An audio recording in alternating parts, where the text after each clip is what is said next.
Alrighty guys, today we are creating a Google My Business listing. Really, all this stuff is so important to have successful ads. You have to have social proof. You have to have social authority.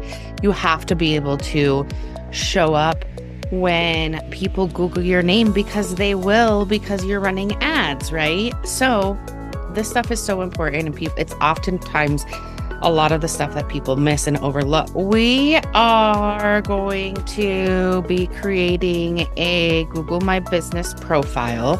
When you type in Google My Business, be sure that you're typing in the correct one, because there are ads out there. So this is what it will look like when you get to it, and you either just hit manage now or sign in.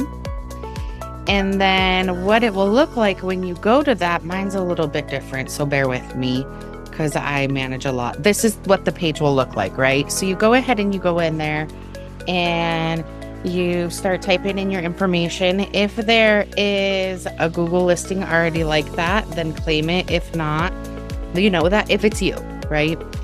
If not, then go ahead and create your own. And it really just walks you through the prompts super easily.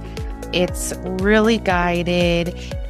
You really can't mess it up. The only way you can mess this up, guys, is if you do something that violates their community standards, their terms and conditions, and their policies. If you are in my Facebook group, that is the place that I start everybody with, because it's oftentimes the most overlooked, right? Knowing your guidelines of whatever platform you're working. So Google My Business is no different. Now, you may get to this section and they might just ask you to verify your business through text, through phone, through email.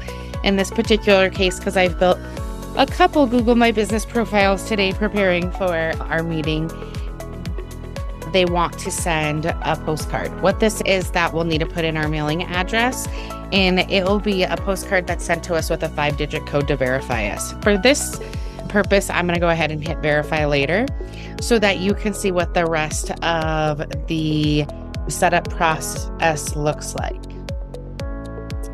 Like I said, it's very user-friendly. It walks you through super easily. Websites, funnels, Facebook ads, Google ads, TikTok ads. Next, put in your hours. Periodically, Google will email you and be like, hey, this holiday is coming. Don't forget to tell your audience what your hours are. And of course, I'm going to just cancel this as soon as we're done setting this up, but I want you to see what this process looks like. It is very user-friendly. Put in your hours you work. If you don't work Sundays, put closed Sundays. Here you put in your business description. You have a 750 character limit, not word, but character. So make sure that you use those characters to be robust, and then add your profile. When you're done building this, what your Google My Business profile should look like is something like this. How you know that you are done is you'll have the profile strength here. And if this circle's not connected and it's not green, then you're not done. But just a few other things that you should take a look at. Here is your performance. So that's going to tell you the overview of what's happened on your profile, the calls, the clicks, the messages, the booking, the website clicks, and everything in between. Also, here you can edit your services or edit your products. Do take a look at that. That's all I have for building the Google My Business profile today, and we will see you in the next module.